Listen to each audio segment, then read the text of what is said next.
शिमला शहर, जिसे पहाड़ों की रानी भी कहा जाता है, चारों तरफ पहाड़ों से घिरा ये शहर देखने में बहुत खूबसूरत लगता है। आज इस शहर में आइस स्केटिंग कार्निवल हो रहा था। इस कार्निवल में शिमला के बहुत बड़े बिजनेसमैन भानु प्रताप सिंह अपनी प्रेग्नेंट बीवी मालिनी सिंह के साथ आए हुए थे। यहाँ वो अपने 8 साल के बच्चे का खेल देखने के साथ अपने बेटे का उत्साह बढ़ाए थे। ठीक उसी समय मालिनी को अचानक लेबर पेन होने लगता है और वो भानु प्रताप को कसकर पकड़ती है। मालिनी को तड़पता देख भानु प्रताप तुरंत मालिनी को लेकर गाड़ी के पास आते हुए कहते हैं, मालिनी, मैं तुम्हें कुछ नहीं होने दूंगा, सब ठीक हो जाएगा। तभी कार्निवल में एक धमाका होता है जिससे वहां भगदड़ मच जाती है। धमाके की आवाज सुनते ही भानु प्रताप के आदमी मालिनी और भानु प्रताप को घेर लेते हैं और उन्हें गाड़ी में बिठाते हैं। तब भानु प्रताप घबराते हुए कहते हैं, सुरेश, मेरा बेटा। मालिनी को तड़पता देख भानु प्रताप ये भूल गए थे कि वो अपने बेटे का खेल देखने आए थे और इस वक्त उनका बेटा उसी जगह पर था जहां धमाका हुआ था। भानु प्रताप को परेशान देखकर सुरेश उन्हें संभालते हुए कहता है, सर आप कैसे जाइए, मुझे लगता है ये धमाका आप ही के लिए था, पर आपकी किस्मत अच्छी थी जो आप उस भीड़ से बाहर निकल गए। आप चिंता मत कीजिए, मैं छोटे बाबा को घर लेकर आ जाऊंगा। सुरेश की बात सुनकर भानु प्रताप बड़ी ही बेचैनी से कहते हैं, पर मैं उसे कैसे छोड़ जा सकता हूं? इस पर सुरेश दृढ़ता से कहता है, आपको जाना होगा सर। देखिए मैडम बेहोश हो गई है, आप इन्हें डॉक्टर के पास लेकर जाइए। मैं वादा करता हूं कि मैं छोटे बाबा को ढूंढ कर ले आऊंगा। सुरेश की बात सुनकर भानु प्रताप अपनी बीवी को देखते हैं जो लेबर पेन की वजह से बेहोश हो गई थी। अपनी बीवी को बेहोशी की हालत में देखकर भानु प्रताप अपनी आंखों में आंसू लिए बोलते हैं, तुम वादा करो कि तुम मेरे बेटे को लेकर आओगे। भानु प्रताप की बात सुनकर सुरेश बड़े ही विश्वास से कहता है, जी सर, मैं छोटे बाबा को जरूर लेकर आऊंगा। उसके बाद सुरेश कुछ लोगों को भानु प्रताप को वहां से ले जाने के लिए कहता है और फिर वो कुछ आदमियों के साथ धमाके वाली जगह पर जाने लगता है। उस मैदान में धमाके की वजह से कुछ लोगों की जान गई थी और कुछ लोग घायल हो गए थे। इस वक्त वहां बस कुछ लोगों की चीख पुकार सुनाई दे रही थी। इतना ही नहीं, धमाके की वजह से वहां के मौजूद पहाड़ का कुछ भाग ढह चुका था। जब सुरेश वहां पहुंचा तब उसने अपने आदमियों से कहा, चारों ओर फैल जाओ और कुछ भी हो जाए छोटे बाबा को ढूंढ निकालो। जाओ, जल्दी काम पर लग जाओ। सुरेश की बात सुनकर उसके साथ आए भानु प्रताप के लोग चारों तरफ फैल जाते हैं और उस बच्चे को खोजने लगते हैं। काफी प्रयासों के बाद भी वो बच्चा नहीं मिलता। बॉस, हमें छोटे बाबा कहीं नहीं मिल रहे हैं। यहाँ बहुत भीड़ थी, इसमें कोई गुम हो जाए तो उसका मिलना नामुमकिन है। सुरेश के आदमी उसके पास आकर रिपोर्ट करते हैं, मैं कुछ नहीं जानता, हमें हर हाल में छोटे बाबा को ढूंढना होगा। सुरेश गुस्से से कहता है। उसकी बात सुनकर उसके आदमी उस जगह के साथ साथ पूरे शिमला शहर में छोटे बाबा को ढूंढने लग जाते हैं। पुलिस भी वहां पर रेस्क्यू टीम को बुला लेती है और खाई में गिरे हुए लोगों की तलाश शुरू करती है, मगर फिर भी बहुत से लोगों का पता नहीं चलता। इस सब में 2 दिन गुजर जाते हैं। सुरेश शिमला के कमिश्नर पर छोटे बाबा को ढूंढने के लिए दबाव डालता है। तब वहां के कमिश्नर सत्यपाल बड़े ही दुख के साथ उसे बताते हैं, मिस्टर सुरेश, मैं ये कहना तो नहीं चाहता पर मुझे लगता है कि भानु प्रताप के बेटे शायद अब इस दुनिया में नहीं रहे। कमिश्नर की बात सुनकर सुरेश बहुत चिंतित हो जाता है। उसे समझ में नहीं आता कि अब वो अपने मालिक भानु प्रताप को यह खबर कैसे सुनाएगा। आखिरकार वो किस्मत के आगे हारकर वहां से हवेली लौटने का फैसला करता है। दूसरी ओर शिमला शहर के एक कोने में एक बड़ी शानदार हवेली बनी हुई थी। उस हवेली के चारों ओर हरे भरे मैदान थे। हवेली के चारों ओर फूलों और फलों के पेड़ पौधे लगे हुए थे और साथ ही वहां साइड में एक बड़ा सा स्विमिंग पूल भी था। हवेली के पीछे एक बड़ा सा तालाब था जिसमें रंग बिरंगी मछलियां तैर रही थी। ये हवेली भानु प्रताप की थी और उस हवेली का नाम वृंदावन था। इस हवेली का जैसा नाम था वहां के लोग भी वैसे ही शांत और शालीन थे, मगर आज उस हवेली पर मातम छाया हुआ था। हवेली के कमरे में मालिनी सिंह बेड पर लेटी हुई थी और उनके बगल में 2 जुड़वा बच्चे थे जिसमें से एक लड़का और एक लड़की थी, मगर मालिनी के चेहरे पर कोई खुशी नहीं थी, वो अभी भी गम में डूबी हुई थी। तभी वहां भानु प्रताप आते हैं। जब मालिनी की नजर भानु प्रताप पर जाती है तब वो उम्मीद भरी नजरों से कहती है, क्या मेरे बेटे का कुछ पता चला? मालिनी की बात सुनकर भानु प्रताप दुख भरे स्वर में कहते हैं, अभी सुरेश आया था और उसने कहा कि हादसे की जगह पर बहुत से लोग गायब हुए थे। इनमें से कुछ लोगों को बचा लिया गया है, मगर हमारा बेटा बदनसीब था, वो नहीं मिला। और कमिश्नर का कहना है कि शायद मेरा बेटा उस बर्फीली चट्टानों के बीच में दब गया होगा या वो उस खाई में गिर गया होगा। इस पर मालिनी रोते हुए बोलती है, आप कहना क्या चाहते हैं? साफ साफ बोलिए। मालिनी की बात सुनकर भानु प्रताप कांपती हुई आवाज में कहते हैं, उन लोगों ने बहुत खोजा पर हमारा बेटा नहीं मिला और शायद अब वो नहीं रहा। इतना बोलते हुए भानु प्रताप की आंखों में आंसू आ जाते हैं। वहीं मालिनी भानु प्रताप की बात सुनकर रोते हुए कहती है, नहीं, ऐसा नहीं हो सकता, वो सिर्फ 8 साल का है, वो मुझे छोड़कर नहीं जा सकता। मेरा बेटा वो मुझसे बहुत प्यार करता है और मैं उसके बिना कैसे रह पाऊंगी। इतना बोलते हुए मालिनी बेहोश हो जाती है। मालिनी को बेहोश होता देख भानु प्रताप बाहर खड़े डॉक्टर को तुरंत अंदर बुलाते हैं। भानु प्रताप की बात सुनकर डॉक्टर की टीम अंदर आती है और मालिनी को चेक करने लगते हैं। कुछ समय के बाद एक डॉक्टर बड़ी चिंता से कहता है, प्रताप सर, मैडम को बहुत बड़ा सदमा लगा है जो उनके लिए ठीक नहीं है। अभी उन्होंने 2 बच्चों को जन्म दिया है, इस वजह से उनका शरीर बहुत कमजोर हो चुका है और अगर उन्हें ऐसे ही सदमे लगे तो शायद वो कोमा में जा सकती है या फिर वो। इससे आगे डॉक्टर कुछ बोलता इससे पहले भानु प्रताप बोलते हैं, मैं समझ गया डॉक्टर कि आप क्या कहना चाहते हैं, मगर आप चिंता मत कीजिए, मैं इस बात का ध्यान रखूंगा। भानु प्रताप की बात सुनकर वो डॉक्टर कुछ मेडिसिन लिखकर देता है और बड़ी ही गंभीरता से कहता है, सर आपको कम से कम 15 दिनों तक की मेडिसिन मैडम को डेली खिलानी होगी।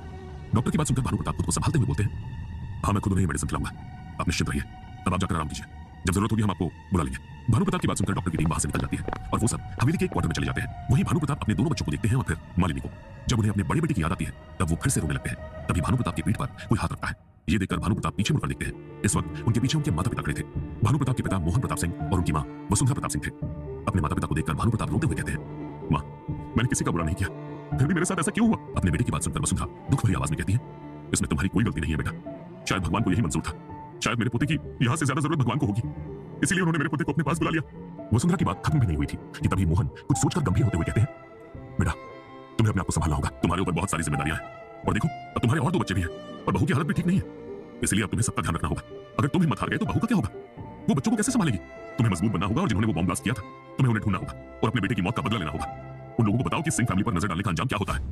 मोहन की बात सुनकर भानु प्रताप कहते हैं, आप सही बोल रहे हैं डैड, मैं उन लोगों को कहीं से भी खोज निकालूंगा और उनसे मैं अपने बेटे की मौत का बदला लूंगा और साथ ही उन बेगुनाह लोगों की मौत का भी।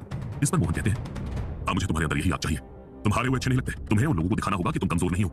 इस पर भानु प्रताप धीरे से कहते हैं, ठीक है डैड, अब आप दोनों जाकर आराम कीजिए, जब मालिनी को होश आएगा तब मैं आप दोनों को बुला लूंगा। भानु प्रताप की बात सुनकर दोनों वहां से चले जाते हैं। अगली सुबह करीब 9 बजे मालिनी को होश आता है। तब वो बेचैनी से बोलती है, मेरा बेटा कहाँ है, मेरा बाबा कहाँ है। मालिनी की बात सुनकर भानु प्रताप उसे पकड़ लेते हैं और समझाते हुए बोलते हैं, मालिनी जी आप संभालिए खुद को, और देखिए हमारे 2 बच्चे और हैं, अगर आपको कुछ हो गया तो इनको कौन संभालेगा। ये सुनकर मालिनी खुद को संभाल लेती है। तब भानु प्रताप आगे कहते हैं, जो चला गया उसके बारे में सोचकर आप अपने इन दोनों बच्चों के साथ नाइंसाफी तो नहीं कर सकती ना। आज से आप यही समझिए कि हमारे सिर्फ 2 ही बच्चे हैं। भानु प्रताप की बात सुनकर मालिनी रोते हुए कहती है, आपने कितनी आसानी से बोल दिया कि हमारे 2 ही बच्चे हैं, आप इतने पत्थर दिल कैसे हो सकते हैं। इस पर भानु प्रताप कहते हैं, मैं पत्थर दिल नहीं हूं, बस मैं आने वाले समय को देख रहा हूं। एक बार इन दोनों बच्चों को देखिए, क्या आपको नहीं लगता कि इन दोनों बच्चों को आपकी जरूरत है। पता है कल रात दोनों बच्चे बहुत रो रहे थे, शायद दोनों को भूख लगी थी, मगर आप छोड़िए, अब बस इन दोनों का ख्याल रखिए और जो हो गया उसके बारे में ज्यादा मत सोचिए। जो हुआ हम उसे बदल नहीं सकते। आप उनसे वादा कीजिए कि आज के बाद कभी भी हमारे बड़े बेटे समर प्रताप का जिक्र इस घर में नहीं होगा। इतना बोलकर भानु प्रताप अपना हाथ आगे बढ़ाते हैं। तब मालिनी एक बार भानु प्रताप को और एक बार दोनों बच्चों की ओर देखती है और अपनी नम आंखों के साथ भानु प्रताप के हाथ पर हाथ रखकर वादा कर देती है। उस मां की इससे बड़ी तकलीफ क्या हो सकती है कि उसने अपने बेटे को छोटी उम्र में ही खो दिया हो और वो उसके लिए ठीक से आंसू भी नहीं बहा सकती थी, और तो और वो कभी उसका जिक्र भी नहीं कर सकती थी। वहीं भानु प्रताप मालिनी से वादा लेकर कमरे से बाहर आते हैं और घर में काम कर रहे हर आदमी को इकट्ठा करते हैं। सबके वहां आ जाने के बाद भानु प्रताप सख्ती से कहते हैं, सबको पता ही होगा कि समर के साथ क्या हुआ है, इसीलिए मैं चाहता हूं कि आज और अभी से उसका जिक्र इस घर में कभी ना किया जाए, और अगर किसी ने किया तो उसे सजा भी मिलेगी और इस घर से निकाल दिया जाएगा। भानु प्रताप की बात सुनकर घर में काम करने वाले सभी लोग एक साथ कहते हैं, जी साहब, हम इस बात का हमेशा ध्यान रखेंगे और कभी भी समर बाबा का जिक्र नहीं करेंगे। सबकी बात सुनकर भानु प्रताप चेतावनी देते हुए कहते हैं, ऐसा ही होना चाहिए। इस पर सभी हाँ कहते हैं और वहां से चले जाते हैं। सबके जाने के बाद वसुंधरा कहती है, ये क्या किया बेटा, तुम अपने बेटे का नाम तक मिटा देना चाहते हो। इस पर भानु प्रताप दर्द भरी आवाज में कहते हैं, और क्या करूंगा, डॉक्टर ने कहा है कि अगर मालिनी को ठीक करना है तो मैं उसके सामने कभी भी समर का जिक्र ना करूं, क्योंकि उसका नाम या उसकी बातें मालिनी को ट्रिगर करती है, जिससे वो पैनिक हो जाती है, और मैं नहीं चाहता कि उसके साथ कुछ हो, और अगर उसे कुछ हो गया तो इस बार मैं अपने आप को संभाल नहीं पाऊंगा। इस पर वसुंधरा कहती है, जैसा तुम्हें ठीक लगे बेटा, अगर तुम्हें लगता है कि मालिनी बहू के लिए ये सही है तो हम वही करेंगे। वसुंधरा की बात सुनकर भानु प्रताप वहां से चला जाता है। वहीं दूसरी तरफ एक अनजान जगह पर कुछ लोग बैठे हुए थे। तब उनमें से एक बोलता है, उस भानु प्रताप की किस्मत बहुत अच्छी थी जो आज वो बच गया। इस पर दूसरा आदमी खुशी से बोलता है, पर जो भी हुआ अच्छा ही हुआ, हम लोग उसे नहीं मार पाए तो क्या हुआ, उसका बेटा तो मर गया ना। वो सब बातें कर ही रहे थे कि वहां कुछ नकाबपोश आदमी आते हैं और नकाबपोशों के बीच में एक आदमी शान से चलकर आ रहा था। उस आदमी को देखकर वहां बैठे हुए लोग तुरंत खड़े हो जाते हैं। ये देखकर वो नकाबपोश कहता है, बैठ जाओ। जब वो चारों लोग बैठ जाते हैं तब वो नकाबपोश कहता है, तुम चारों के काम से बॉस बहुत खुश है, इसीलिए उन्होंने ही मुझे तुम सबसे मिलने के लिए भेजा है, साथ में मैं तुम्हें इनाम भी देने आया हूं। उस नकाबपोश की बात सुनकर सब लोग खुश हो जाते हैं। फिर वो नकाबपोश आगे बोलता है, और हाँ, बॉस ने कहा है कि अब सिंह फैमिली पर कोई हमला नहीं होगा, बस तुम लोग उसके बिजनेस को नुकसान पहुंचाते रहो, फिर देखना बॉस तुम्हें वो बनाएंगे जो तुम चाहते हो। उस आदमी की बात सुनकर चारों लोग एक साथ कहते हैं, हम समझ गए सर, हम लोग ऐसा ही करेंगे। फिर वो नकाबपोश कुछ सोचकर कहता है, और हाँ, जो लोग उस बम ब्लास्ट में शामिल थे उन सबको खत्म कर दो। इस पर एक आदमी घबराते हुए बोलता है, सर वो लोग भरोसे के आदमी हैं। इस पर वो नकाबपोश चेतावनी देते हुए बोलता है, हाँ मैं मानता हूं कि ये लोग भरोसे के आदमी होंगे, पर शायद तुम भानु प्रताप को नहीं जानते। वो अपने बेटे की मौत नहीं भूलेगा और तुम सबकी तलाश करता रहेगा, और एक दिन वो सबको ढूंढ निकालेगा। उसका इकलौता बेटा मरा है, वो इस बात को इतनी आसानी से नहीं जाने देगा। अगर तुम लोग जिंदा रहना चाहते हो तो मैंने जैसा कहा है वैसा ही करो। उस आदमी की बात सुनकर सब कहते हैं, ठीक है, जैसा आपने कहा हम वैसा ही करेंगे। उन लोगों की बात सुनकर वो आदमी वहां से चला जाता है। क्या सच में समर प्रताप मारा गया है या उसकी किस्मत में कुछ और लिखा है? क्या भानु प्रताप अपने बेटे के गुनहगारों को ढूंढ पाएगा? अपने बेटे के बिना मालिनी की जिंदगी कैसी होगी? जानने के लिए सुनते रहिए रूथलेस, सिर्फ पॉकेट एफएम पर।